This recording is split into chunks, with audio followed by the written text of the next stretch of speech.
Espacio Jaguar, toda la emoción del deporte. Martes, 17 horas. Cero discriminación, tolerancia, respeto e inclusión. Miércoles, 19:30 horas. Tu abogado en casa. Asesoría jurídica. Justicia al alcance de todos. Jueves, 17 horas. Noche de debate, análisis a fondo. El mejor encuentro de opiniones. Jueves, 19 horas. Recuento semanal. Información y análisis a fondo. Viernes, 12 horas. Noche de música en Jalapa. El deleite de la bohemia. Sábados, 20 horas. Desarrollo humano. Saca lo mejor de ti. Vida sana en mente sana. Domingos, 12 horas. Tu historia conmigo. La vida de las estrellas contigo. Domingo, 12 horas. Acrópolis, comunica y trasciende.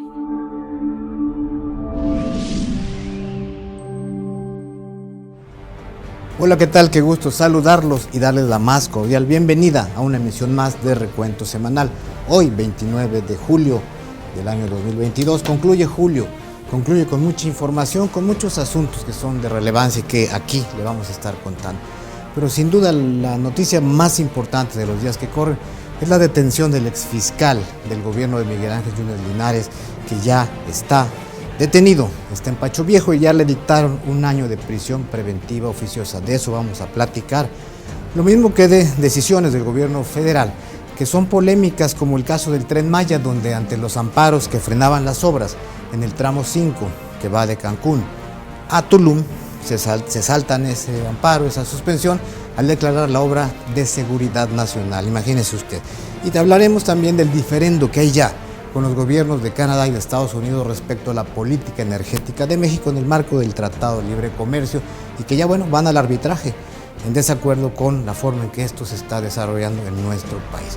Y tendremos también un detalle interesante, un homenaje que le rindió el Ayuntamiento de Jalapa al doctor Rubén Pabello Rojas por su larga trayectoria, por su aporte. Él fue alcalde de la ciudad allá por finales de la década de los 70, y ayer en el Cabildo, al presentarse un libro de Sonia García García, la escritora y periodista, Ricardo Agüed le rinde un homenaje merecidísimo a Rubén Pabello Rojas. De eso, de la Feria del Libro, donde tenemos un reportaje bien interesante, y de lo de cada 8 días, de la cultura, del cine, del deporte, le vamos a estar platicando. Bueno, no le digo más y vamos a iniciar la emisión de este viernes de Recuento Semanal.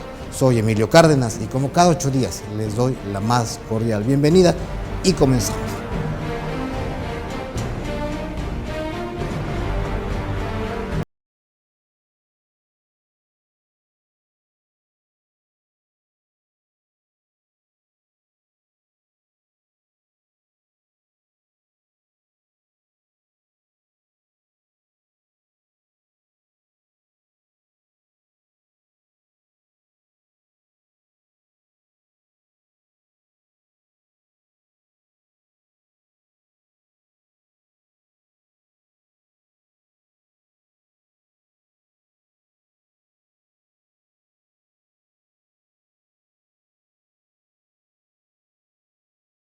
Ya en esta emisión de Recuento Semanal, y como cada 8 días, pues les vuelvo a dar la bienvenida. Y bueno, como todos hemos visto y sabemos, el mundo está viviendo una ola de calor intensísima. Es la famosa canícula, un evento climático que sucede, lo sabemos, en la temporada de verano, cuya principal característica es que es la estación más caliente del año, donde hay mucha sequía en diferentes partes del mundo. Además de que trae diferentes consecuencias para la salud de todos nosotros. De este fenómeno hablaremos en nuestro primer reportaje, un evento ahora agravado por el severo cambio climático, que negado está ya presente entre nosotros y que ha dado, por ejemplo, lugar a una muy intensa ola de calor que asfixia literalmente a Europa y que deja a su paso incendios forestales, muertes por golpes de calor y deshidratación, entre otros estragos que sufre la población del viejo continente. Lo invito, para conocer bien de todo ello, a ver el trabajo que preparó nuestra compañera Ámbar Reyes. Como cada año, hace unos días comenzamos a escuchar sobre la canícula, esa temporada del verano que se caracteriza por sequía, cielos despejados y temperaturas muy elevadas. Este periodo tiene una duración de entre 30 y 40 días, y en México es difícil determinar la fecha exacta de su inicio y final. Lo cierto es que los fuertes calores han comenzado a sentirse desde hace un par de días. Los estados más afectados son Veracruz, Tabasco, Tamaulipas, Nuevo León, San Luis Potosí, Colima, Michoacán, Guerrero, Oaxaca y Chiapas. Sin embargo, es la Unión Europea la que está padeciendo como nunca antes esta situación, lo que se refleja en la publicación que hiciera la Administración Nacional de Aeronáutica y el Espacio, NASA, por sus siglas en inglés, del mapa con los países que están siendo más golpeados por esta onda de calor y que ya han roto récord. Portugal, España y Francia han sido los más calurosos durante este mes de julio, llegando a los 45 grados centígrados, desencadenando una serie de incendios forestales, lo que ha llevado a la pérdida de miles de hectáreas en cada una de estas naciones. Italia es otro país que está teniendo severas afectaciones, tanto que en los últimos días se ha perdido gran parte del glaciar Marmolada, una de las regiones naturales más importantes de los Alpes, ocasionando avalanchas de nieve, rocas y hielo, y por lo que más de una decena de turistas han perdido la vida. Reino Unido ha roto el récord, al llegar a los 40 grados Celsius, algo que nunca se había registrado, de acuerdo a la Oficina Meteorológica Europea. Lo grave es que se prevé que las temperaturas puedan subir aún más. Los incendios forestales en la Unión Europea han arrasado con más de 515.000 hectáreas de enero a la fecha, lo que supera por mucho la superficie quemada en todo el 2021. El continente europeo no es el único que sufre. En África, Asia y Medio Oriente tampoco le están pasando nada bien. En Túnez, África, alcanzaron los 48 grados, superando la temperatura más alta en los últimos 40 años. En Irán se llegó a los 52 grados, en tanto que China ya sobrepasó los 40 grados. Los investigadores que dieron a conocer este mapa concuerdan que este aumento de temperatura en el mundo es debido a la actividad humana, que genera cada vez más emisiones de gases de efecto invernadero, por lo que es necesario que se tomen medidas urgentes, pues estos calores extremos están afectando no solo a la salud del ser humano, sino a todas las especies vivas de nuestro planeta Tierra, además de que advierten que estas temperaturas sofocantes se harán cada vez más frecuentes, intensas y más duraderas, a consecuencia del cambio climático.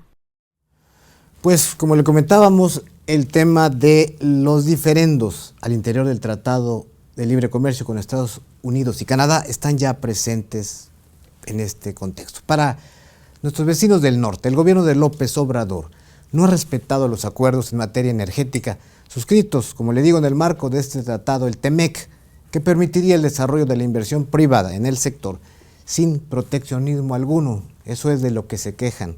No obstante, es sabido que la política de la Secretaría de Energía es obligar a los usuarios de gas natural a comprarle a la Comisión Federal de Electricidad y a Pemex estos insumos, lo que a juicio de inversionistas norteamericanos y también canadienses, y ahora formalmente también por parte de sus gobiernos, constituye, dicen ellos, una acción ventajosa de México que viola las reglas acordadas. Según los vecinos del norte, hay un trato desigual para inversionistas de esas naciones, de Canadá y de Estados Unidos, que choca con este espíritu de apertura y de libre comercio del tratado suscrito con ellos, y por ello han abierto ya una disputa formal con México sobre este tema. Un asunto que ha sido minimizado y tomado a guasa incluso por el presidente de México. Se acuerda que puso una melodía del famoso cantante Chicoche, uy, qué miedo, mira cómo estoy temblando, ahí de manera socarrona el presidente, pero que puede, tomando ya el asunto en serio y con lo que debe observársele, puede reservarle sorpresas a su gobierno tras el fallo a que llevará seguramente este arbitraje. Con información de José Manuel Hernández y Solano, vamos a conocer cómo está este tema del arbitraje que piden en la política energética de México. La política energética impulsada por el presidente Andrés Manuel López Obrador ha generado grandes inconvenientes con Estados Unidos y Canadá por presuntamente violar el acuerdo del Tratado de Libre Comercio al pretender beneficiar parcialmente a la Comisión Federal de Electricidad y a Pemex, lo que pone en riesgo el pacto norteamericano. Tras la inconformidad, el vecino de Las Barras y Las Estrellas presentó una queja y emitió una solicitud para comenzar con las consultas del gobierno, que aparentemente limitan su participación y perjudican la autonomía de las empresas estadounidenses, a la vez que obstruyen la generación limpia de energía, como parte de sus compromisos. El desacuerdo fue dado a conocer por la representante comercial de Estados Unidos, Katherine Tai, a través de una serie de publicaciones en Twitter. La opinión por parte de Alice Hansen, portavoz de la ministra de Comercio Internacional de Canadá, fue la misma y tachó de inconsistente las acciones que están obligadas dentro del tratado comercial y que no se respetaron, por lo que de la misma manera mantendrá sus propias consultas con nuestro país. Luego de estas quejas, durante una mañanera, AMLO pidió que pusieran la canción de Chicoche, Uy, qué miedo. Así fue la respuesta socarrona del mandatario mexicano, quien de manera irónica refrendó su despreocupación por el comunicado, minimizando la consideración del tema, a la par de acusar a los empresarios adversos a su gobierno de promover estas acciones. Esto sucede poco tiempo después de que López Obrador concluyera su visita oficial en Estados Unidos, la cual calificó como exitosa, donde llegó a acordar varias iniciativas comprometiéndose a invertir en conjunto más de $40,000 millones para impulsar el sector energético, pero tras esto también se dejó notar el debilitamiento de la inversión en nuestro país y que en la actualidad sigue siendo tema de conversación central del TEMEC. Tan solo la inversión extranjera que México recibió durante 2021 formando parte del TEMEC fue de $355,000.2 millones de pesos, pues existen más de 35,000 empresas beneficiadas por este tratado, lo que se traduce en la generación de miles de puestos de trabajo que sostienen a familias mexicanas. Todo este dilema es debatido tras la aprobación de la reforma a la Ley de la Industria Eléctrica 2021 presentada por la secretaria de Energía, Rocío Nale, que últimamente la oposición intentó derribar sin éxito alguno. La implementación de la reforma, que aparentemente no inhibe a las empresas extranjeras en seguir participando en la inversión del país por el bien común, ha despertado preocupación en Canadá y Estados Unidos por beneficiar de manera desproporcionada a la CFE y a Pemex, alertando sobre sus futuras inversiones.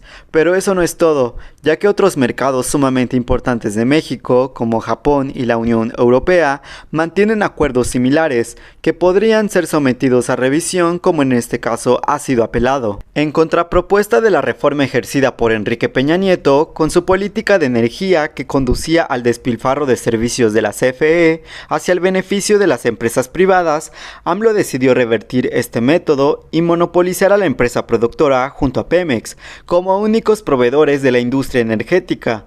No obstante, ha sido incluso más reprochable que antes. Pese al interés del Ejecutivo Federal por rescatar y disponer de la soberanía y seguridad de los organismos paraestatales, también es importante mantener el acuerdo mutuo entre los principales inversionistas extranjeros, que de ellos depende, en cierta medida, el desarrollo de la vital actividad económica en el territorio mexicano. Luego de 2 años de permanecer prófugo de la justicia, fue detenido el ex fiscal de Veracruz, Jorge Winkler Ortiz, en Puerto Escondido, Oaxaca. Acusado de desaparición forzada y de privación ilegal de la libertad en la modalidad de secuestro, le fue ya dictada prisión preventiva de 1 año por el juez de proceso que lleva su caso. Winkler, el abogado de rostro público del grupo de los Yunes en el PAN de Veracruz, grupo encabezado por el exgobernador Miguel Ángel Yunes Linares, hoy corre la misma suerte de su antecesor en el cargo, Luis Ángel Bravo Contreras, quien fue arrestado también al dejar el cargo y hoy ya se encuentra en libertad. La justicia veracruzana, como el Saturno de la mitología griega, que devoraba a sus hijos. Al final, la justicia en nuestro estado termina por devorarse a quienes ocupan su principal despacho y llegan ahí, como en el caso evidentemente de Jorge Winkler, a actuar por consigna, a recibir órdenes del gobernante en turno para revanchas políticas y a torcer la justicia con fines partidistas. Ese ha sido lamentablemente el caso de los fiscales de los dos últimos gobiernos de Veracruz, que parece ser, por todo lo visto, la tónica que persiste y marca hasta la fecha a ese órgano, la Fiscalía General del Estado, supuestamente autónomo. Vamos a ver, para conocer detalles de lo que ha sucedido con el exfiscal Winkler, un trabajo de mi compañera Mariela Pedraza. El pasado lunes, mientras en la capital del estado de Oaxaca se seguía celebrando la Guelaguetza, la máxima fiesta de esa entidad, a 250 kilómetros de allí, específicamente en Puerto Escondido, fue detenido el exfiscal de Veracruz, Jorge Winkler Ortiz. Así lo dieron a conocer, cada quien por su parte, el fiscal de justicia de Oaxaca, Arturo Peinberg Calvo, y la Fiscalía General del Estado de Veracruz, apuntando que se trató de un operativo conjunto en el que participaron elementos de la Secretaría de la Defensa Nacional, de la Coordinación Nacional Antisecuestro, de la Secretaría de Seguridad y Protección Ciudadana, de la Policía Ministerial Veracruzana y fuerzas estatales oaxaqueñas, cumplimentando la orden de captura contra Winkler. Quien también fuera abogado del exmandatario veracruzano Miguel Ángel Yunes Linares, fue presentado en audiencia inicial ante el juez de proceso y procedimiento penal oral del Distrito Judicial de Jalapa, con sede en Pacho Viejo, quien impuso como medida cautelar 1 año de prisión preventiva oficiosa, como parte del proceso penal 296-2019, audiencia que continuará su curso el domingo que viene. El exfuncionario yunista es acusado desde 2019 del delito de desaparición forzada, así como de privación de la libertad en modalidad de secuestro. Durante su habitual rueda de prensa de los lunes en Palacio de Gobierno, el gobernador Cuitláhuac García Jiménez negó que el tema se haya tratado en la Mesa de Coordinación para la Construcción de la Paz o que él tuviera conocimiento sobre esta detención, puntualizando que la única dependencia encargada de dar información sobre el caso sería la Fiscalía General del Estado. Jorge Winkler Ortiz asumió como fiscal de Veracruz el 30 de diciembre de 2016. Su periodo al frente de la Fiscalía de Veracruz se caracterizó por tener diversos encontronazos con colectivos de personas desaparecidas y por iniciar la cacería de exfuncionarios del gobierno de Javier Duarte, que fueron llevados a prisión, la mayoría de los cuales ya recuperaron su libertad. Winkler transitó el bienio de Yunes Linares y ya en el gobierno de Cuitláhuac García finalmente fue retirado del cargo el 3 de septiembre de 2019 por la Comisión Permanente de la Cámara de Diputados, bajo el argumento de que no cumplía con los requisitos para su permanencia, como la revalidación de su certificación de confianza. Una decisión cuestionada y polémica que fue ratificada por el Pleno y que llevó a Verónica Hernández Yadanz a la titularidad de la Fiscalía General del Estado. El pasado 14 de julio, el segundo tribunal colegiado en materia administrativa votó en contra de una resolución de un juez federal que planteaba que el exfuncionario panista había sufrido violaciones a sus derechos humanos al ser separado del cargo hace casi 3 años, lo que le abría la posibilidad de restituirlo como titular de la Fiscalía. El Tren Maya, como todos sabemos, un megaproyecto del gobierno federal de una línea ferroviaria de México para el transporte de pasajeros y carga a través de la península de Yucatán, como parte de la expansión de la red nacional ferroviaria. Se encuentra en desarrollo, usted recordará, desde diciembre del año 2018 y se espera, o así ha sido prometido, que comience operaciones a principios del año 2024. No obstante, durante su construcción, que ha sido compleja, la mayor polémica se ha dado por el tramo 5 de la obra que va de Cancún y Playa del Carmen a Tulum, Quintana Roo, donde hay una suspensión vigente otorgada por un juez que frena la obra desde abril del año 2022, de este año, hace apenas unos meses, por amparos promovidos por ambientalistas, por grupos que cuidan el entorno ecológico, precisamente por su impacto en la ecología y en la riqueza natural de la zona. La suspensión definitiva de la que le platico ponía en peligro, desde luego, la meta del presidente Andrés Manuel López Obrador de finalizar la obra en el tiempo previsto. Y para forzar los tiempos, para terminar rápido, el gobierno federal determinó recientemente que el Tren Maya era o es una obra de seguridad nacional, así lo catalogan ahora. Y con esta justificación, con ese nuevo estatus legal, pese a los amparos otorgados, los trabajos se han reanudado, rechazándose por parte del presidente de México que se esté desacatando una orden judicial. Un tema y que da materia para que muchos juristas estén analizando qué va a ocurrir en este caso. Pero vamos a conocer más de esta polémica decisión, para lo cual le invito a que veamos juntos el trabajo que preparó para Recuento Semanal nuestra compañera Gaby Quinto. El presidente de México, Andrés Manuel López Obrador, acusó que al interior de su gobierno hay funcionarios que están entorpeciendo la ejecución de las obras importantes mediante conspiraciones y filtraciones. Además, sin dar una cantidad específica, AMLO argumentó que los amparos en contra del Tren Maya estaban significando al Estado un alto costo al presupuesto, reiterando que es dinero del pueblo y no debía perderse. En este sentido, y luego de que el tramo 5 sur del Tren Maya suspendiera actividades por poco más de mes y medio, debido a amparos promovidos por ambientalistas, el mandatario invocó el carácter de obra prioritaria y de seguridad nacional, pudiendo así hacer de lado este y otros posibles amparos. Para ello, se recurrió al acuerdo publicado el 22 de noviembre de 2021 en el Diario Oficial de la Federación, que prevé que las obras asociadas a sectores de infraestructura de comunicaciones, telecomunicaciones, aduanas, fronteras, hidráulico, hídrico, medio ambiente y turismo pueden considerarse proyectos de carácter prioritario y o estratégico para el desarrollo nacional, ya que fomentan el desarrollo incluyente y generan oportunidades en zonas más necesitadas. Ahora, la obra queda a cargo de las Secretarías de Gobernación y de Seguridad y Protección Ciudadana, con lo que se busca agilizar los trámites entre instituciones del Estado para obtener permisos o licencias necesarios para continuar o desarrollar los trabajos. A la vez que funcionarios federales han asegurado que esta declaratoria no excluye que sigan recurriendo por la vía legal los amparos que se han promovido. Evidentemente, las críticas a esta decisión por parte de la oposición no se hicieron esperar, señalando que no se entiende cómo la construcción del Tren Maya se pueda encuadrar como una amenaza a la seguridad nacional. No se explica de dónde salieron las facultades del Consejo de Seguridad Nacional para hacer tal declaratoria. Y, finalmente, que una autoridad administrativa no puede de manera unilateral desestimar la suspensión dictada por un juez de distrito. El tramo en cuestión abarca aproximadamente 60.3 kilómetros que van de Playa del Carmen a Tulum, y los defensores del medio ambiente aseguran que afectaría a 12 especies de flora y 31 de fauna, con categoría de riesgo.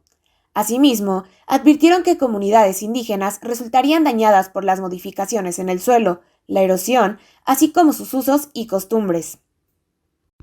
Desde el gobierno federal, se asegura que los cerca de 1.500 kilómetros del tren conectarán las principales regiones de la península de Yucatán desde sus grandes centros hasta sus comunidades rurales, lo que brindará una serie de oportunidades de comercio y desarrollo social, beneficiando a la población, empresas locales y al turismo nacional e internacional. El megaproyecto de la Cuarta T inició formalmente su construcción el 16 de diciembre de 2018, con un costo de 200,000 millones de pesos, y López Obrador garantizó que esta obra será inaugurada en diciembre de 2023. Pues bueno, como hemos visto en este reportaje, el Tren Maya es todo un tema ahí interesantísimo al fin. Pero ante la reactivación de las obras que ya ocurrieron de este tramo 5 del que platicamos en el reportaje del Tren Maya, en franco desacato a la suspensión definitiva de amparo decretada por el juez primero del distrito en Yucatán, colectivos de ambientalistas, los que promovieron justamente esta medida legal, han pedido ya que se dé vista al Ministerio Público para el inicio del proceso de amonestación, multa o incluso destitución del cargo de los responsables que haya sido violado este amparo. Por ejemplo, el colectivo Sálvame del Tren, así se llama, que ha encabezado la defensa de la selva maya en Quintana Roo, afectada por el megaproyecto gubernamental, urgió al Poder Judicial en su conjunto, a los ministros de la Suprema Corte de Justicia de la Nación y particularmente a su presidente Arturo Saldívar a pronunciarse ante el desacato y defender el Estado de Derecho en nuestro país. No es un tema menor, desde luego, pues México, usted lo sabe, ha suscrito diversos tratados internacionales en defensa de la ecología, tratados que cuidan precisamente el medio ambiente y que lo obligan a México a ser especialmente cuidadoso en el impacto ambiental de las obras de infraestructura. Un tema que desde luego puede tener implicaciones también por los capítulos relativos a las acciones conjuntas en materia de protección ambiental que prevé el Tratado de Libre Comercio con Canadá y Estados Unidos, que de por sí nos están impugnando en materia de política energética, lo pueden hacer también por no respetar medidas de cuidado al entorno ecológico. Es un tema complejo, pero bueno, Ya veremos en qué termina y qué sucede.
Acrópolis Multimedios de nuestra Universidad de Jalapa y el señor rector Carlos García Méndez, un servidor, conductor y director del programa Abogado en tu Casa, asesoría jurídica gratuita. Los invitamos para que nos acompañen todos los jueves de 17 a 18 horas, en las que tratamos temas eminentemente jurídicos para disipar todas las dudas que ustedes tengan de carácter legal.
Programa Recuento Semanal. Ahora, como cada semana, en nuestra sección Breves de la Universidad de Jalapa, nuestra compañera Magdalena Ruperto nos va a platicar de las actividades más importantes, las más relevantes desarrolladas en la institución. Vamos a verla. Con el objetivo de impulsar el desarrollo de nuestra casa de estudios, así como de apoyar a instituciones y comercios locales, el rector de la Universidad de Jalapa, Dr. Carlos García Méndez, llevó a cabo, a lo largo de estos últimos días, la firma de diversos convenios. En pro de la economía local y para brindarle al alumnado UX la oportunidad de contar con descuentos en el consumo de alimentos y para que el personal de la empresa cuente con la posibilidad de realizar estudios profesionales con colegiaturas especiales, se hizo oficial su colaboración con el restaurante La Enchiladería. De igual manera, se busca fortalecer con programas de capacitación, vinculación y difusión, por lo que se asignó un convenio con el Colegio Alexander von Humboldt y el Centro de Bachilleratos Tecnológico Industrial y de Servicios número 165 Coatepec, sin duda, acuerdos que benefician a ambas partes. También, mediante un convenio, se estrecharon relaciones con el gobierno del estado, específicamente con el Instituto Veracruzano de la Juventud. Y por si fuera poco, las buenas noticias no acaban, pues el equipo de béisbol varonil Jaguares UX participa en el Torneo Metropolitano de Béisbol Jalapa, donde el doctor Carlos García Méndez tuvo la oportunidad de batear la primera bola en el juego inaugural. Como lo hemos abordado y platicado en entregas anteriores en nuestra sección deportiva, la crisis en el fútbol mexicano es de gran calado, de gran hondura, difícil la verdad. A las derrotas y eliminaciones de nuestras selecciones se suma ahora la separación del cargo de Maribel Domínguez como entrenadora de la selección femenina de fútbol sub-20 y su cuerpo técnico. ¿Sabe por qué? Por denuncias de posible acoso sexual. De este penoso caso nos platica, entre otras cosas, nuestro compañero Óscar Alvarado en la sección deportiva de este programa.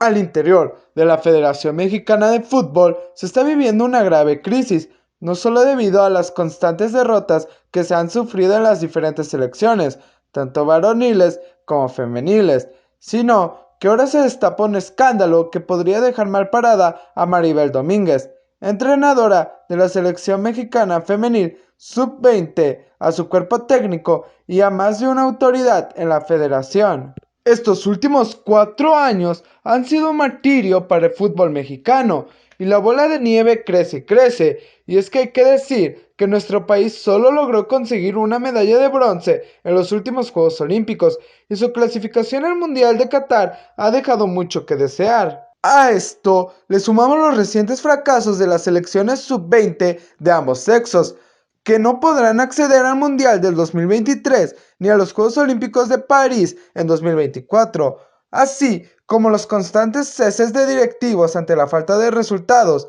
Esto ha generado que todo el mundo hable de un nulo rendimiento de los jugadores. A 20 días de la inauguración del Mundial Femenil Sub-20 que se celebrará en Costa Rica, el cuadro nacional se quedó sin su directora técnica, quien junto con su equipo está siendo investigada por supuestos casos de acoso y abuso sexual en jugadores del representativo nacional. Parla Aragón, coordinadora de área de crecimiento personal de selecciones nacionales y quien lleva 12 años en la misma federación, es una de las personas señaladas por parte de las jugadoras y exjugadoras como responsable de manipular a las futbolistas a no realizar las denuncias correspondientes. Algunos analistas deportivos se atreven a señalar que esta situación no es nueva, sino que sucede desde al menos hace 20 años y que es una constante en convocatorias, algo que además la federación sabe, pero que no ha hecho nada para detener este tipo de prácticas. La entrenadora de 43 años,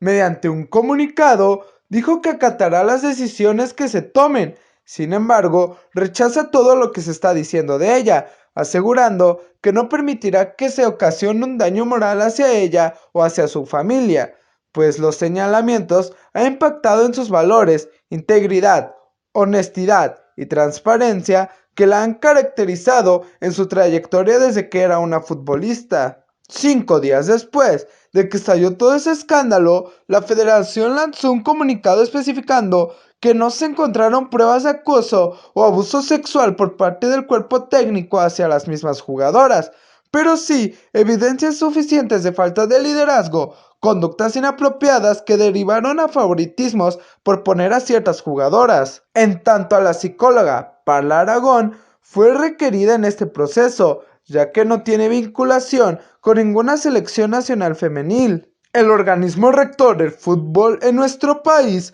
terminó por despedir de manera definitiva a Maribel Domínguez y ratificó como nueva directora técnica de la selección sub-20 femenil a Ana Galindo. En nuestra sección de Ciencia y Tecnología le presentamos un interesante trabajo sobre un avance médico sin precedentes, una vacuna cubana que da esperanza a personas con cáncer de pulmón. Nuestro compañero Christopher Olmos nos lo cuenta en nuestra sección. Una noticia esperanzadora se ha dado a conocer en los últimos días, y es que existe una vacuna creada en Cuba que logra dar mayor esperanza de vida a las personas con cáncer de pulmón. Symavax EGF es el nombre de la vacuna. Esta ya ha beneficiado a más de 10,000 personas en la isla y comienza a maravillar a los científicos de otras latitudes. Estos avances serán de gran ayuda, y sin duda es un logro muy importante, por ello que Miguel Díaz-Canel, presidente de Cuba, utilizó sus redes sociales para destacar que esto ha sido posible gracias a la alianza que existe entre el Centro de Inmunología Molecular, CIM, y el Centro de Investigación del Cáncer Roswell Park. Dicha alianza surgió años atrás, con el fin de tener un acceso a mejores equipamientos y tratamientos, además de compartir conocimiento para lograr desarrollar medicamentos y ayudar a los pacientes. Es importante mencionar que ha sido muy difícil, debido al bloqueo que Estados Unidos mantiene con la nación caribeña. Aún así, no han podido frenar estos estudios. El CIM se enfoca en investigar y desarrollar soluciones para enfermedades del sistema inmunitario, a través de la biotecnología, y el Centro de Investigación del Cáncer Roswell Park es el primero en todo Estados Unidos que se ha dedicado de forma específica a investigaciones oncológicas. Según palabras de expertos, esta vacuna es una opción muy viable, pues causa muy pocas reacciones, además de dar solución al problema del cáncer de pulmón, aun si éste se encuentra en un estado avanzado. Lo que se busca en los Estados Unidos es una combinación de métodos para obtener mejores resultados, logrando conjuntar las indicaciones aprobadas en la nación y sumar la vacuna Symavax-EGF. Es así como los médicos están comenzando a internacionalizar y aplicar este gran avance. Recuento Semanal estuvo presente en la 32ª edición de la Feria Internacional del Libro Infantil y Juvenil que se celebra aquí, en nuestra ciudad, en Jalapa. Valeria Escobar, nuestra compañera, nos va a presentar un trabajo sobre un recorrido que hizo por el edificio del Colegio Preparatorio de Jalapa, sede de esta fiesta del libro, y nos contará de la oferta bibliográfica ahí reunida para que no deje de visitarla. Ahí, por ejemplo, el día de ayer se presentó una revista del Consejo de la Crónica del Gobierno de Jalapa sobre el Estadio Jalapeño, un trabajo que coordina el cronista de la ciudad, Vicente Espino Jara, entre muchas otras obras que se están poniendo a disposición de los amantes de la lectura. Vamos a ver el trabajo que preparó nuestra compañera. El equipo de Recuento Semanal tuvo la oportunidad de visitar el pasado fin de semana la 32ª Feria Nacional del Libro Infantil y Juvenil, que este año está enfocada en las ciencias básicas para el desarrollo sostenible y que en esta ocasión llegó a una concentración de cerca de 40 expositores con una representación aproximada de 150 editoriales. Además, este año se sumó en la última planta de la Preparatoria Juárez, fue una expoventa artesanal de las diferentes regiones que integran el estado de Veracruz. Hay talabartería, joyería, cerámica, bordado, prendas de vestir, productos naturales y café. Así que los visitantes tienen la oportunidad de comprar material bibliográfico especializado en literatura infantil y juvenil y conocer los productos de las diferentes regiones del estado de Veracruz. Durante nuestro recorrido pudimos observar la gran variedad de charlas, conversatorios, presentaciones editoriales con modalidad presencial y virtual, encuentros con ilustradores, con escritores en lenguas indígenas, programas artísticos, exposiciones y un sinfín de actividades programadas para los niños y jóvenes. Todo ello muestra un gran esfuerzo del Instituto Veracruzano de la Cultura. Maestros, promotores de lectura, escuelas y familias van y observan nuevas editoriales que no habían llegado a Jalapa de manera directa, gracias a esta feria que desde hace 2 años no había tenido el placer de disfrutar, pudiendo encontrar además casas editoriales especializadas en este tema que vinieron de Guadalajara, por ejemplo. Al preguntar a los vendedores de algunas editoriales, ellos coinciden que entre los libros más buscados siempre están los clásicos, que van desde Mujercitas hasta los famosos cuentos de los hermanos Grimm, aunque en el panorama nacional actual, autores como Alberto Chimal, Jaime Alfonso Sandoval, Antonio Malpica y Alicia Molina están teniendo mucho empuje en la literatura infantil y juvenil.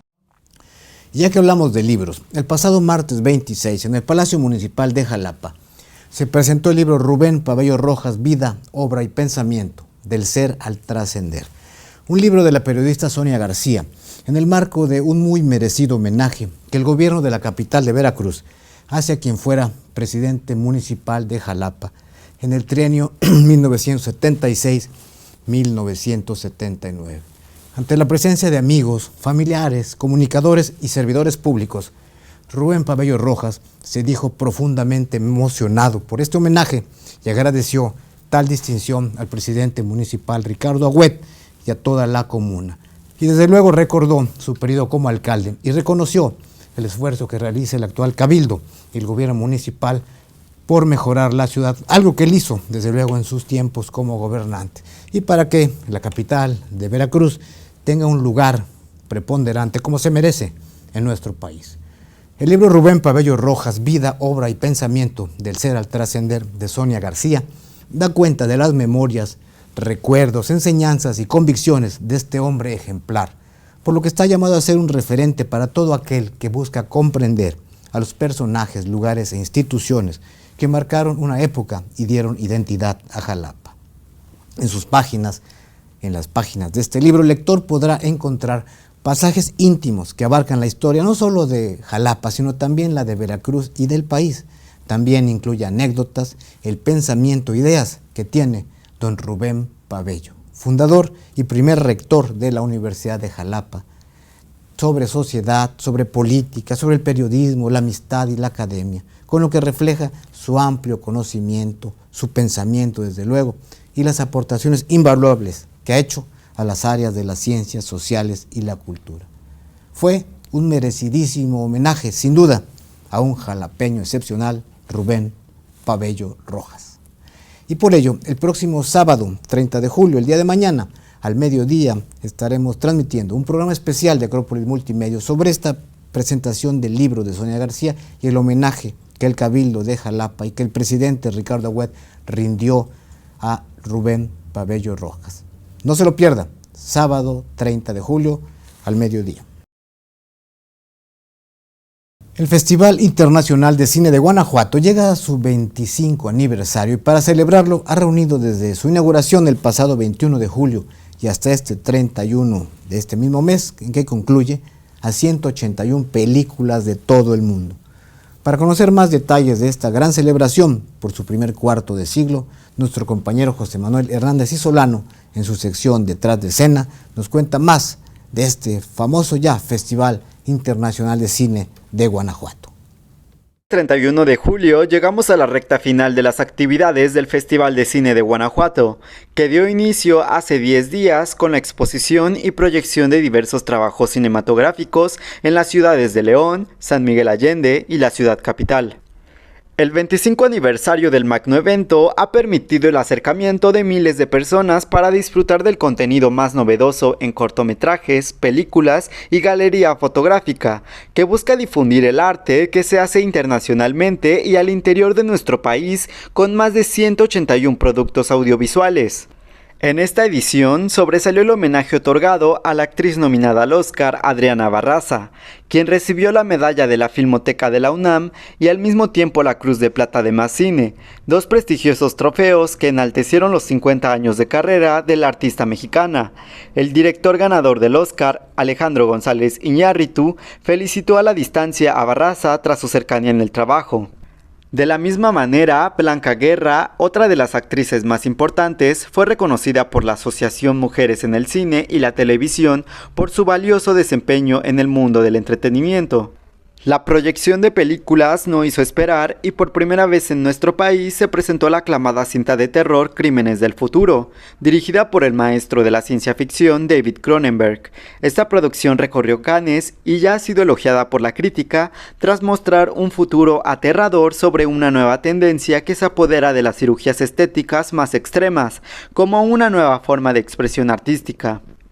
Algo increíble que sucedió durante el festival fue la ocupación de un panteón como sala de cine en medio de la noche, en donde decenas de asistentes disfrutaron la nueva película de terror austriaca Lucifer del director Peter Brunner, quien dignamente representó a su país, que fue el invitado de honor en esta edición. La competencia nacional del evento está integrada por un grupo de películas con diferentes ideas que convergen con el cine mexicano, y uno de los bateristas de la famosa agrupación Zoé es parte del jurado seleccionador. Se trata de Rodrigo Guardiola, quien en múltiples ocasiones ha dejado relucir su pasión alterna a la música, que es el cine, y para muestra de ello se encuentran sus últimas dos producciones, Panoramas, documental sobre la agrupación a la que pertenece, y por otra parte El Comediante, cinta enfocada en el stand-up, producto de Netflix. La participación que abarca el gremio musical no solo quedó ahí, sino que también la famosa agrupación Bomba Estéreo, en colaboración de Fana Ayani, se encuentran en la búsqueda del máximo reconocimiento con su cortometraje de origen mexicano llamado Tierra, en la categoría experimental. La demanda para participar en el magno evento ha crecido a lo largo del tiempo. De acuerdo a la directora del GIF, Sarah Hodge, en esta edición se recibieron 3.200 solicitudes de todo el mundo, a fin de poder mostrar su arte. No obstante, la aceptación final fue de 181 y la competencia oficial de 128. A través de un programa lleno de actividades, el aniversario del cuarto de siglo se llevó a cabo proactivamente, con las mejores disposiciones entre los cientos de asistentes. A continuación, lo invito a ver una interesante charla que sostuvimos con el secretario ejecutivo de la Comisión Estatal de Atención y Protección a Periodistas, Israel Hernández Sosa, quien platicó para Recuento Semanal sobre las más recientes tareas y proyectos de ese órgano autónomo que tiene pues una tarea nada fácil: estar pendiente y brindar protección a los periodistas y las periodistas de Veracruz. Vamos a ver la primera parte de esta entrevista. Hola, ¿qué tal? Pues bueno, estamos aquí en los estudios de Acrópolis Multimedios con un estimado amigo, un reconocido servidor público y que está trabajando muy fuertemente en apoyo a los colegas de los medios de comunicación en la Comisión Estatal de Atención y Protección a Periodistas. Me refiero a su secretario ejecutivo, Israel Hernández Sosa, a quien le doy la más cordial bienvenida. Estimado Israel, bienvenido aquí a Acrópolis Multimedios y aquí a Recuento Semanal. Muchas gracias, Emilio, muchas gracias al equipo también de aquí de Acrópolis. Con mucho gusto estar con ustedes. Bueno, pues es un gusto poder platicar contigo, porque déjenme que les comente que si hay una entidad que tiene, vaya que una chamba compleja, difícil, por el contexto, las circunstancias y por una serie de cuestiones que requiere que haya funcionarios muy sensibles, es la CEAP, la famosa Comisión Estatal de Atención y Protección a Periodistas, que está haciendo un trabajo, creo desde mi punto de vista, si me lo permiten, que está respondiendo a las expectativas de todos los compañeros del gremio.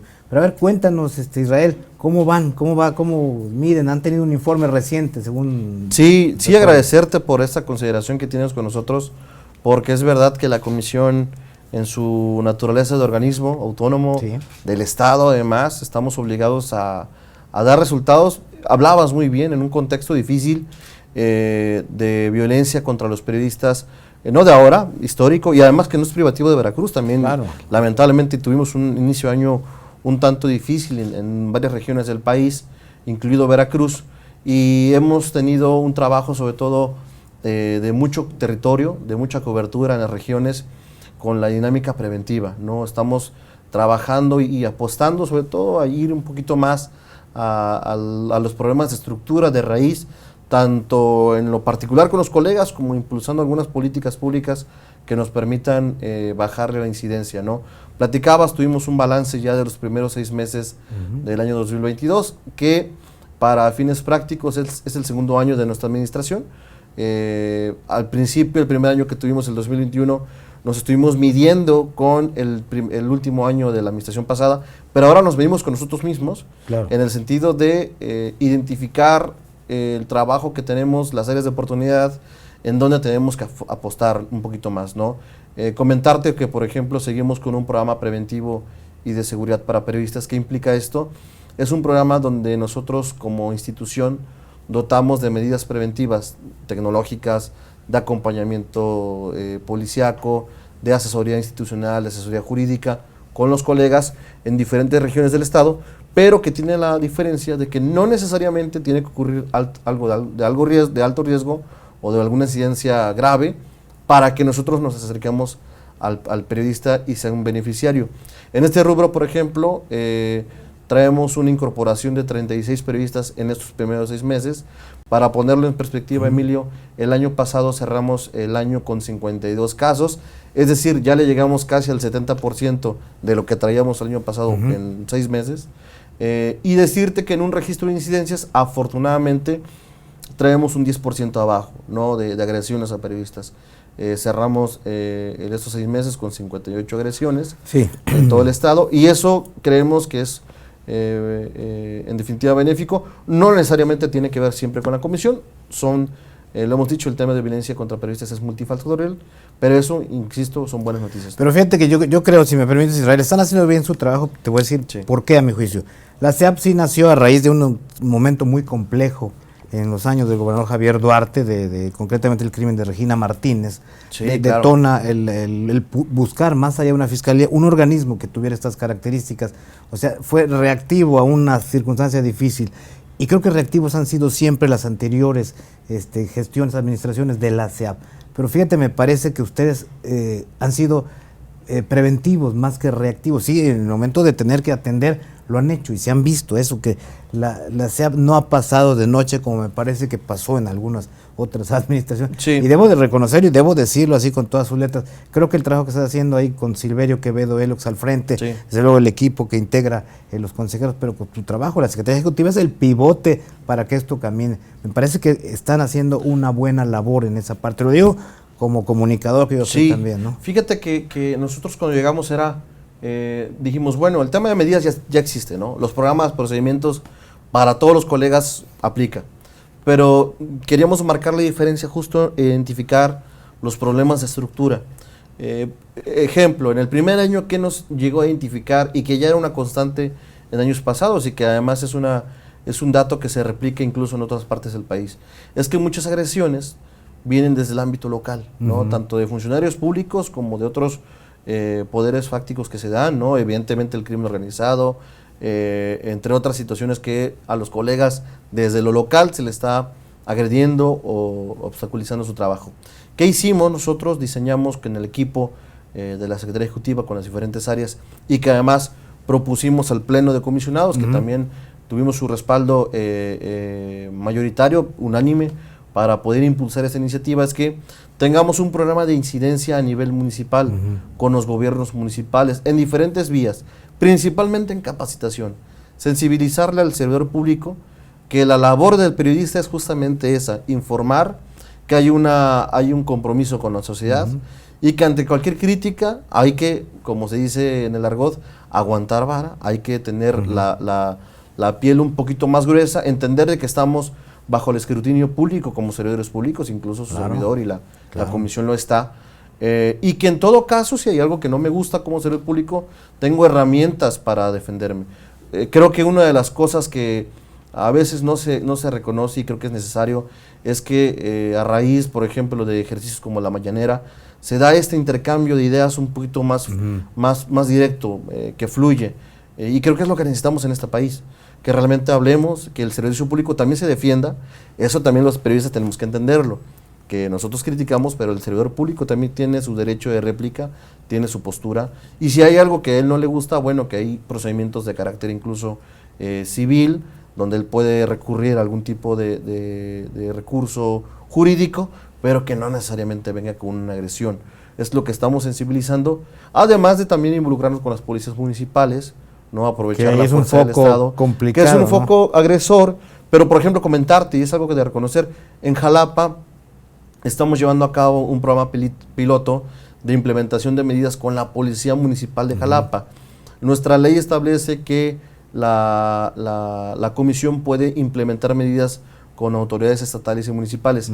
En el pasado era prácticamente el 100% con autoridades estatales, salvo unos casos. Aquí en Jalapa, todos los colegas que ya están bajo un protocolo preventivo están a través de la Policía Municipal, que tiene, digamos, una perspectiva de proximidad, que nos ha ayudado mucho ahí el alcalde Ricardo Agüed y el capitán Miguel Valdés, que es el director de la institución, para atender algunas situaciones de emergencia con los colegas, y eso también es como cambiar de perspectiva, de ser los agresores a que se sumen a realmente garantizar buenas condiciones para los periodistas. Fíjate que eso es importante, bueno, tenemos unos no tan gratos recuerdos cuando la policía le ha tocado desalojar, por ejemplo, la Plaza Lerdo en otros años y en otros tiempos, digo, a veces con una fuerza excesiva, que generó una serie de cuestiones ahí muy complejas, ¿no? Incluso que tuvieron que llegar hasta las comisiones de derechos humanos y demás.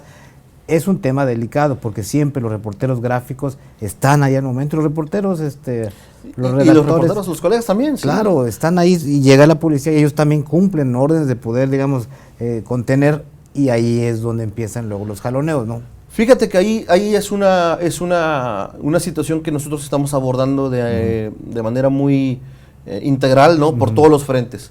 Primero, capacitar a los colegas, y lo cual más adelante seguro lo vamos a platicar en temas de coberturas de riesgo. También identificar el reporteo.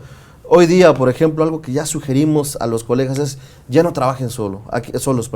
Aquella época donde el reportero solitario iba a una zona de alguna cobertura, para nosotros, desde el punto de vista de seguridad, que creo que es también donde tenemos que ser muy conscientes, que es la vida. Si no hay vida del periodista, evidentemente no va a haber noticias.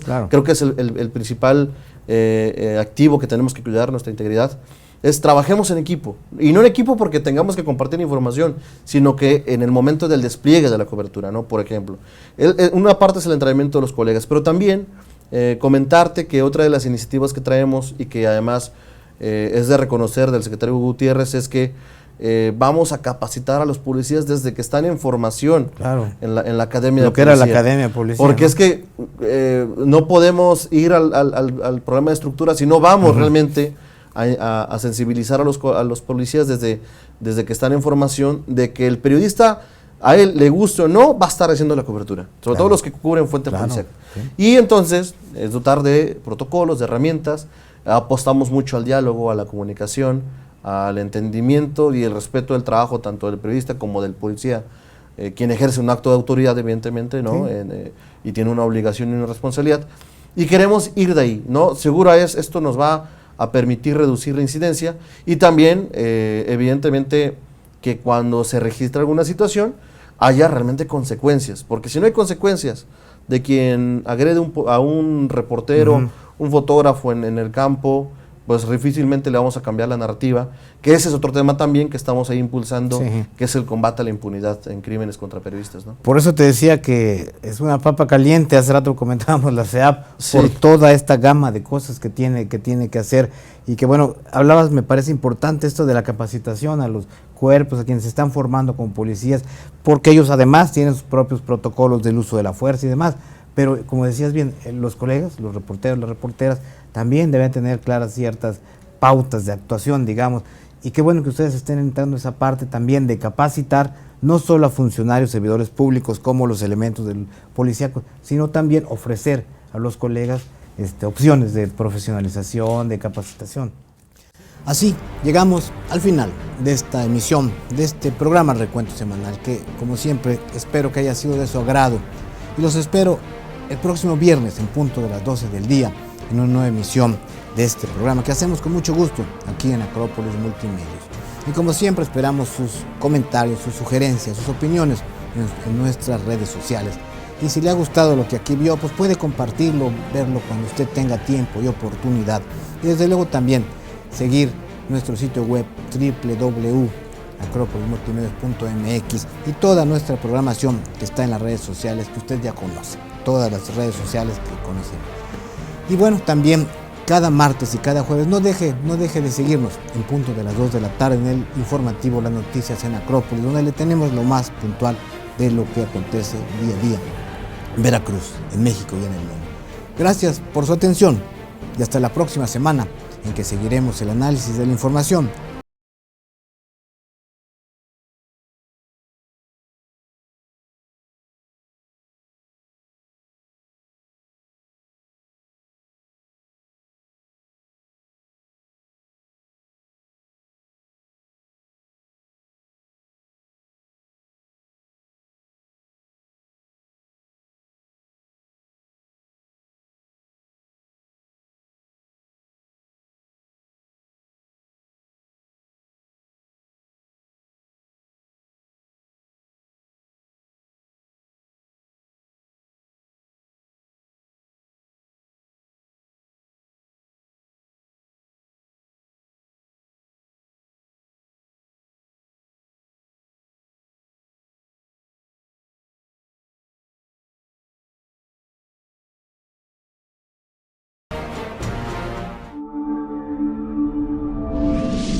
Espacio Jaguar, toda la emoción del deporte.